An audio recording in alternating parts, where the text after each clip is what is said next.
అఫ్జల్గంజ్ కాల్పుల కేసులో పోలీసులు కీలక దోపిడీ దొంగను గుర్తించారు. బీహార్కు చెందిన మనీష్ బీదర్ దోపిడీతో పాటు నగరంలో కాల్పుల వ్యవహారంలో కీలకంగా ఉన్నట్లు పోలీసుల విచారణలో బయటపడింది. బీదర్ దోపిడీ కంటే ముందు మనీష్ ముఠా ఛత్తీస్గఢ్లోని ఏటీఎం సిబ్బందిని బెదిరించి 70 లక్షలు దోచుకున్నట్లు వెల్లడైంది. మనీష్ బృందం కోసం బీహార్, కర్ణాటక, ఛత్తీస్గఢ్, తెలంగాణ రాష్ట్రాల పోలీసులు గాలిస్తున్నారు. ఇప్పటికే మనీష్ పై బీహార్ ప్రభుత్వం రివార్డు ప్రకటించినట్లు సమాచారం.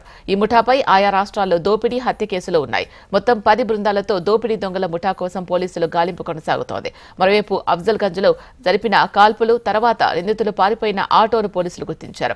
దొంగలు ఆటోలో సికింద్రాబాద్ ఆల్ఫా హోటల్ వద్దకు వెళ్లినట్టు తెలిసింది. ఆ సమయంలోనే వారు ఆటోలో ఏమైనా మాట్లాడుకున్నారా అనే కోణంలో డ్రైవర్ను పోలీసులు ప్రశ్నించి వివరాలు రాబట్టినట్లు సమాచారం. త్వరలోనే దోపిడీ దొంగల ముఠాను పట్టుకుంటామని పోలీసు ఉన్నతాధికారులు చెబుతున్నారు. గురువారం నగరంలోని అఫ్జల్గంజ్లో ఒక ముఠా కాల్పులు జరిపింది.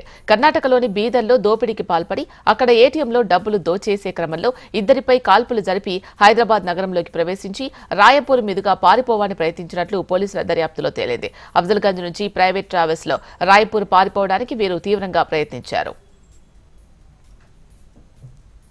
ఈ క్రమంలో ట్రావెల్స్ యాజమాన్యం బ్యాగులు తనిఖీ చేయగా కట్టల కొద్దీ డబ్బును చూసి అనుమానంతో ప్రశ్నించడంతో నిందితులు ట్రావెల్స్ సిబ్బందిలో ఒకరిపై రెండు రౌండ్ల కాల్పులు జరిపి అక్కడి నుంచి పరారయ్యారు.